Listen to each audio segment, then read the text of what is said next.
Hello everyone, this is Jimmy Cultist here today with a video on how to make two forms of dodge. You know, a simple dodge for action games and whatnot. Gonna use grid snap, stamp out a puppet, and we'll get to some of the basic settings. Open the puppet logic with L1 and X. Delete these, we won't be needing those. Certain people might use those, but I don't really tend to. Turn off auto look if you don't want this puppet looking around. And turn off the motion sensor, because that's going to make the puppet move with the controller's motion sensor. We're going to modify the speed to 5, modified acceleration to 25. By the way, acceleration and deceleration at 25% is a pretty good standard for a puppet. If you want basic, decent movement. Depending on what you're going for, you might make it different. But okay, so now that that's done, we'll get down to our dodge feature. Take out a microchip. We're going to label it Dodge.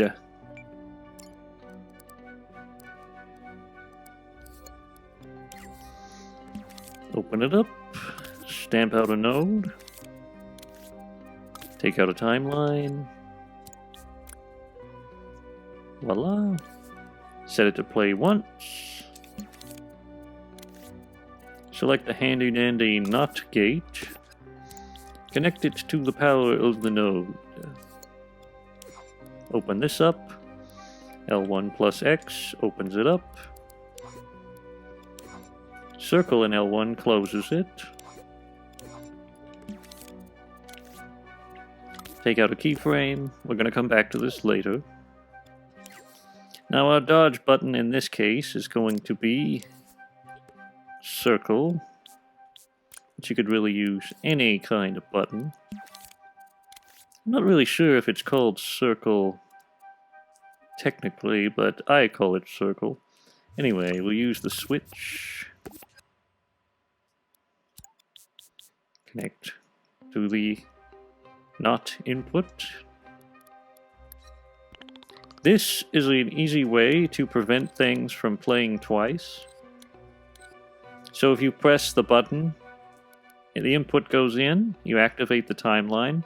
But when it's set to play once, if you press the button again, it'll reactivate it, thus restarting the timeline. So basically, by rigging up this little thing, you prevent it from playing twice when you press the button twice. Or resetting the animation in this case. So, we're going to try to do like a roll, which is common in many games. Many FromSoft games employ the roll.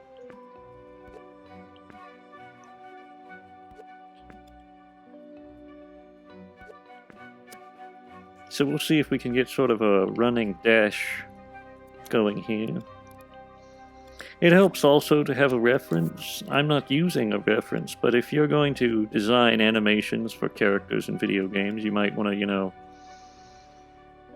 look up like actual acrobats or people performing these maneuvers just to get some inspiration or something. For this, I'm not going to bother just because, it's a quick little tutorial. Very, what is the word? Casual. Just to show you the basics.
Put this last keyframe at the end so that it'll... You know, if you want things to blend back to normal, the puppet's normal pose, just take out a blank keyframe with nothing on it. Set it to linear blend. And basically the puppet will just reset to normal. So I always make these ones at the beginning and at the end. I make them blank so that I can reset the puppet's movement. Let's take a gander at that. A little rough around the edges, but I think we can work with it. Another thing you're going to want to do for the dodge is you're going to want to turn off certain things. Turn off this. And scope out. L1 and square opens this tweak menu. Let's just go in here and turn off these procedural animations. So, another thing we're going to want to do is add a basic mover. Set it to local space. This will allow you a great deal of forward momentum when you're rolling, which can be tweaked to suit your needs if you want a fat roll, as they call it, when it's not doesn't give you a lot of ground, very heavy roll. You can set it lower.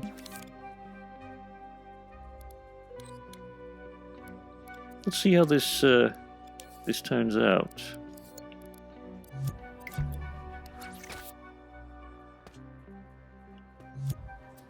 A little sloppy. I think it should be quicker.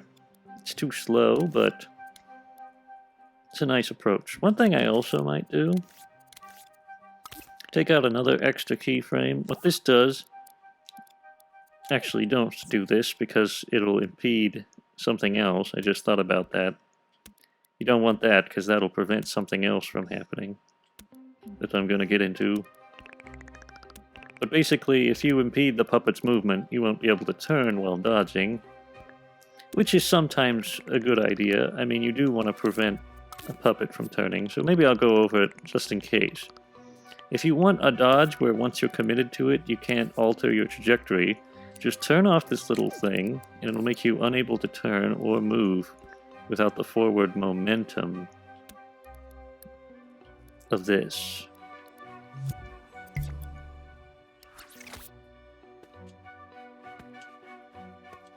And that looks like this.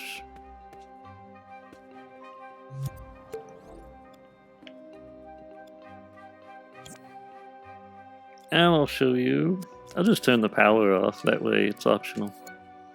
And I'll show you what it's like with free movement. With free movement, you can alter the trajectory a little bit in mid-roll. But yeah, simple dodge mechanic, and you can add a nice little sound effect to it, like a whoosh or something.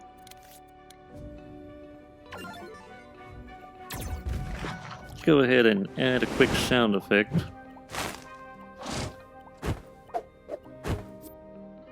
This should do.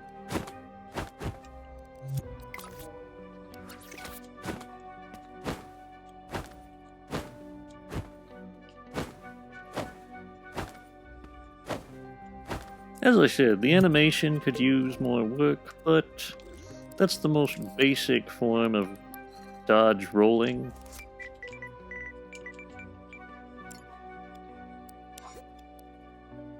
Anyway, that's one form of dodge. I'm going to attempt to show you another, which I like to call the blink dodge, but I'm sure there's a more technical term for it.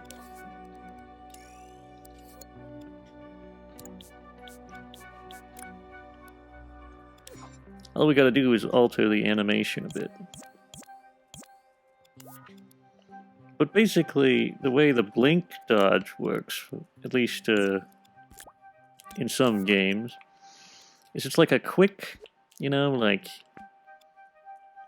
a quick blink where they just kind of run really quickly and are immune to damage during that time. I think examples of this exist in like The Witcher, a few other games. But basically with the blink dodge, you really don't even need to do that much animation. It's kind of just a still pose. It's absurdly fast too, so...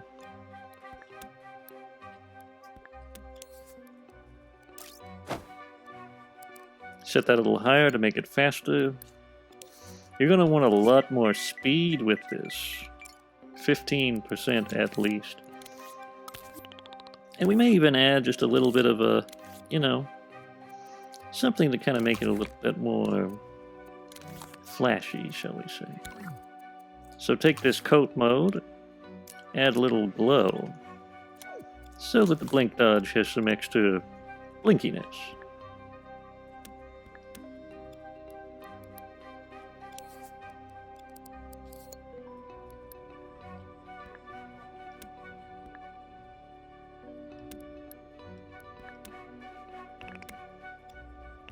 Anyway. Also, if you lengthen this, you can lengthen the amount of cooldown time before you can use it again. So keep that in mind. Just grab it with R2 and you can, you know, change the length of it. Another way you can do is with the up and down arrows on the D-pad. But anyway, just handy information for your, you know, future knowledge.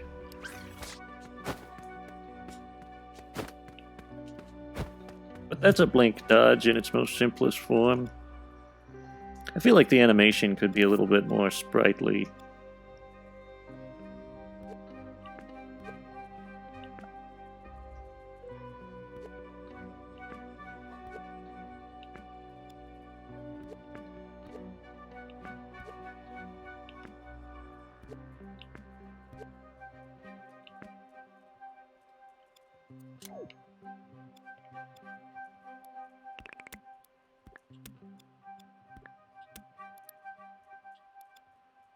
There we go. Let's see how this works. Also, let's do one other thing after this is over. A little bit more speed, too. Speed is not so great. Let's try 25. It might be a bit overboard. Yeah, that's a bit overboard. But it gives you the impression. Try 18, that might be a little bit closer.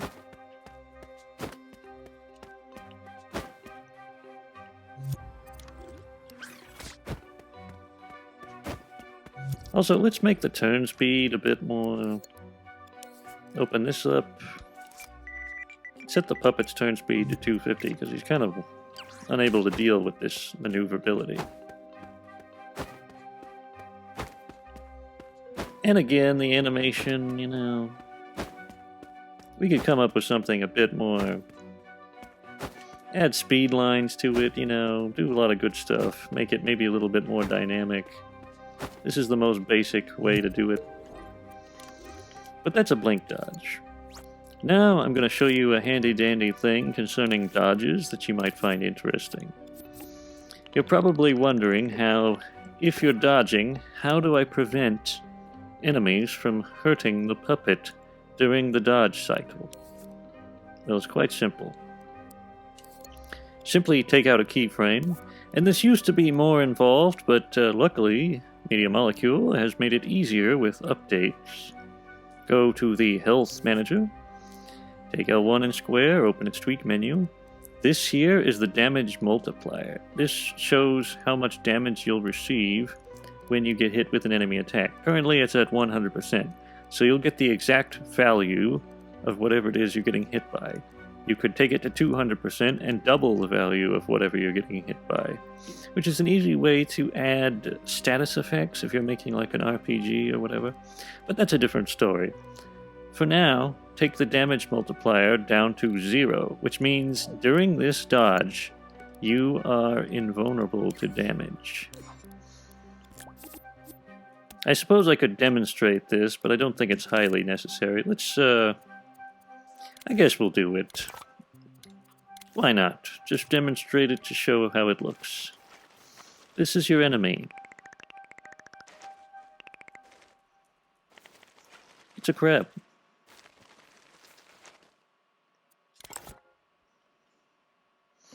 Alright, so...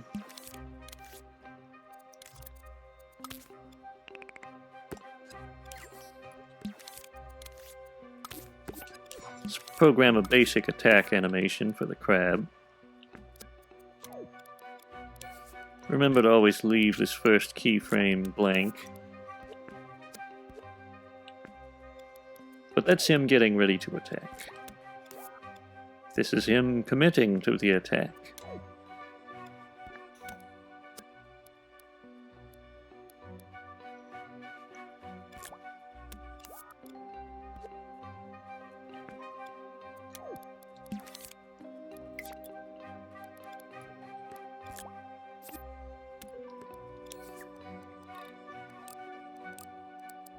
And we'll set it to loop so we have plenty of time to test it. Terrible, I know, but it's just a way to test this. Take out a health modifier. This is a simple way to add hitboxes if you want to create damage for enemies. Select Zone. Select the amount of damage, which in this case will be 1. And set it to per hit. You can also set it to continuous, which would be good for making it drain health over time. But we're going to set it to per hit, so a single hit does a single amount of damage. Anyway, crab is attacking. This hitbox is a little large, but it's just for test purposes. Make it so he only damages friend. And label the puppet as a friend. We're also going to do a basic hurt animation. So that, you know, you get the idea that the puppet is getting hit. We can tell when he's getting hit versus when he's not.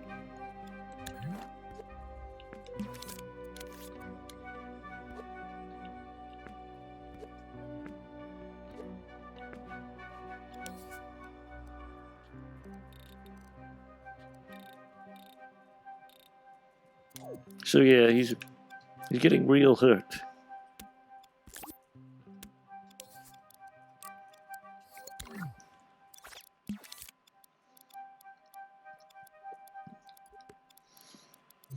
So we're going to go over and test the crab's ability to harm us. Now, of course, he's hurting us quite a bit. Label him as foe, and make him non-collidable. It's not necessary. However, you could add a thing where you could go into this keyframe and make it so that when your puppet is dodging, he does not collide with foes. So basically, you could make the enemy collidable sometimes, but when he's doing the dodge, you know, it doesn't work that way.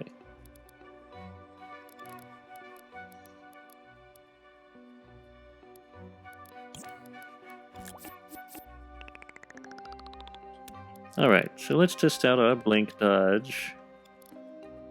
And I'll show you how you can not get hurt by the crab. See? Right during an animation. No hurting. And I'll show you with the roll dodge, even though I think we get the point to some degree. It's worthwhile just to make sure that we cover all our bases.